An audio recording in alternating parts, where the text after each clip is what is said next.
हमारा माथा शर्म से झुक जाता है। लोग अलग अलग तर्क देते हैं, हर कोई मनोवैज्ञानिक बनकर के अपने बयान देता है, लेकिन भाइयों बहनों, मैं आज इस मंच से मैं उन माताओं और उनके पिताओं से पूछना चाहता हूं, हर मां बाप से पूछना चाहता हूं कि आपके घर में बेटी 10 साल की होती है, 12 साल की होती है, मां और बाप चौकन्ने रहते, हर बार पूछते हैं कहां जा रही हो, कब आओगी, पहुंचने के बाद फोन करना। बेटी को तो सैकड़ों सवाल मां बाप पूछते हैं, लेकिन क्या कभी मां बाप ने अपने बेटे को पूछने की हिम्मत की है?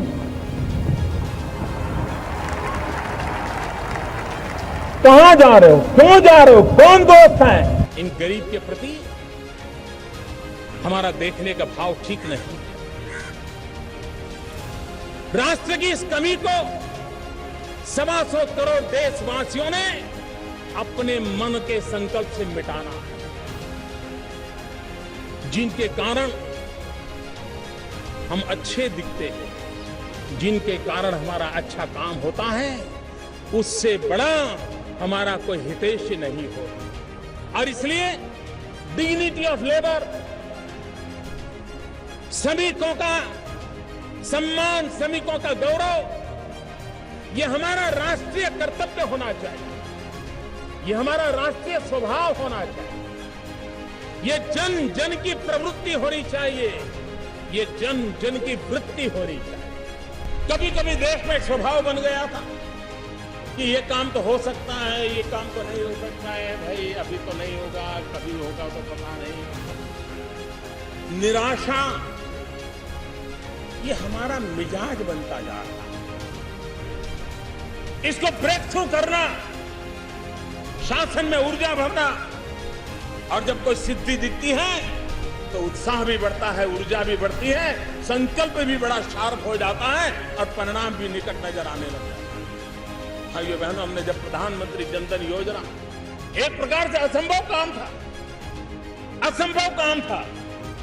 इतने सालों से बैंक थी, सरकारें थी, राष्ट्रीयकरण हो चुका था, लेकिन सामान्य व्यक्ति देश की अर्थव्यवस्था की मुख्य धारा का हिस्सा नहीं बन पाता।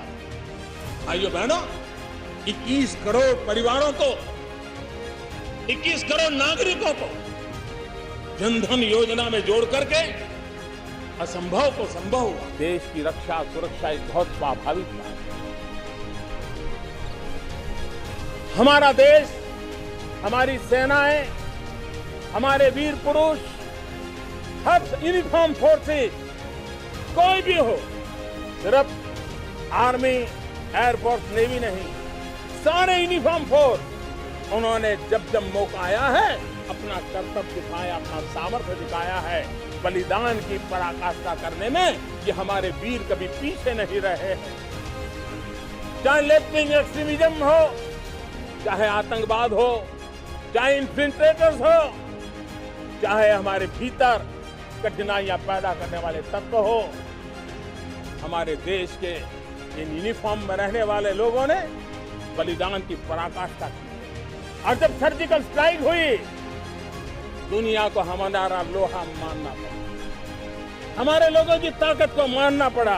दलित हो, पीड़ित हो, शोषित हो, वंचित हो, महिलाएं हो, उनके हकों की रक्षा करने के लिए हमारी संसद ने संवेदनशीलता और सजागता के साथ सामाजिक न्याय को और अधिक बलवत्तर बनाया।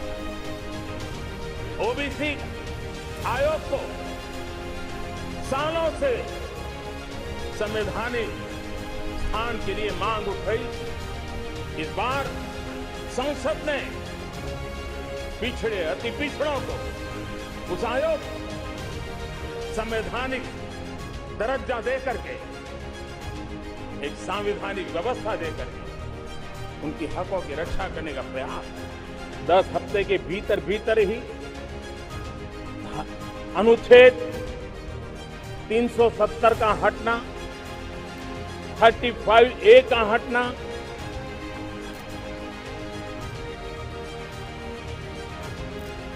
सरदार वल्लभ भाई पटेल के सपनों को साकार करने की दिशा में एक अहम कदम 10 सप्ताह के भीतर हमारी मुस्लिम माताओं बहनों को उनका अधिकार दिलाने के लिए 3 तलाक के खिलाफ कानून बनाना, आतंक से जुड़े कानूनों में आमूल-चूल परिवर्तन करके उसको एक नई ताकत देने का, आतंकवाद के खिलाफ लड़ने के संकल्प को और मजबूत करने का काम, हमारे किसान भाइयों बहनों को प्रधानमंत्री सम्मान निधि के तहत 90,000 करोड़ रुपया किसानों के खाते में ट्रांसफर करने का एक महत्वपूर्ण काम आगे बढ़ा है। आजाद भारत की मानसिकता क्या होनी चाहिए? आजाद भारत की मानसिकता होनी चाहिए वोकल फॉर लोकल।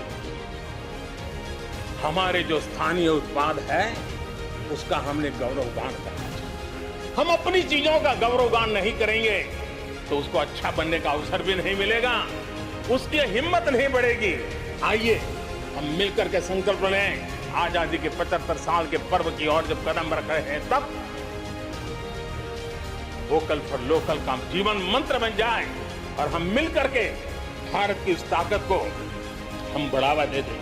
एक समय ऐसा आता है जब देश खुद को नए सिरे से परिभाषित करता है, खुद को नए संकल्पों के साथ आगे बढ़ाता है।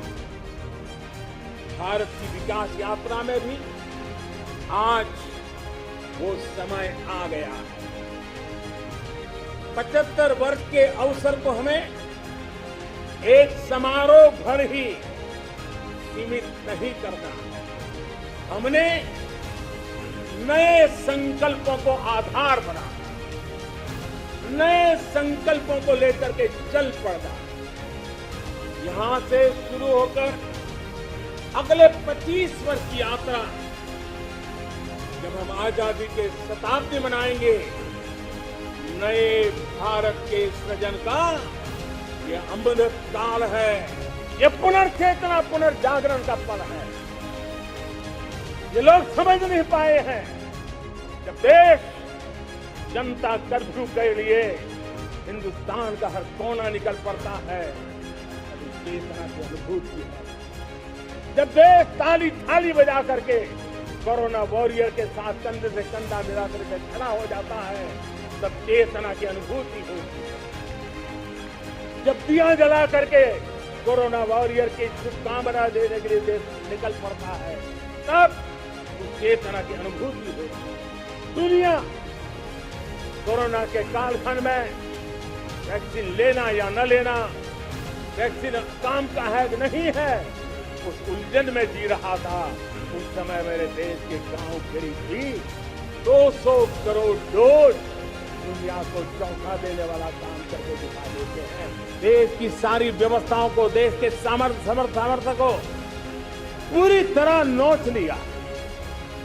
भ्रष्टाचार से मुक्ति, भ्रष्टाचार के खिलाफ जंग हर इकाई में, हर क्षेत्र में।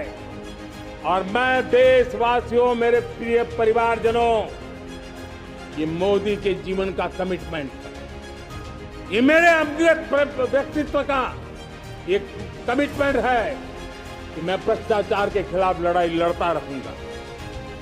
दूसरा, हमारे देश को नोच लिया है परिवारवाद ने। इस परिवारवाद ने देश को जिस प्रकार से जकड़ के रखा है, उसने देश के लोगों का हक छीना है।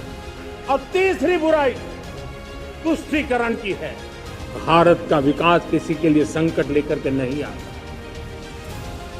हम विश्व में समृद्ध थे तब भी हमने कभी दुनिया को युद्ध में नहीं झोंका। हम बुद्ध का देश है, युद्ध हमारी राह नहीं है। और इसलिए विश्व चिंतित न हो भारत के आगे बढ़ने से। मैं विश्व समुदाय को विश्वास दिलाता हूं कि आप भारत के संस्कारों को समझिए, भारत के हजारों साल के इतिहास को समझिए। आप हमें संकट मत मानिए, आप उन तरकीबों से न जुड़िए जिसके कारण पूरी मानव जात का कल्याण करने का सामर्थ्य जिस भूमि में है, उस भूमि को ज्यादा मेहनत करनी पड़े। लेकिन फिर भी मैं देशवासियों को कहना चाहता हूं, चुनौतियां कितनी ही क्यों न हो, चुनौती को चुनौती देना ये हिंदुस्तान की फितरत में है।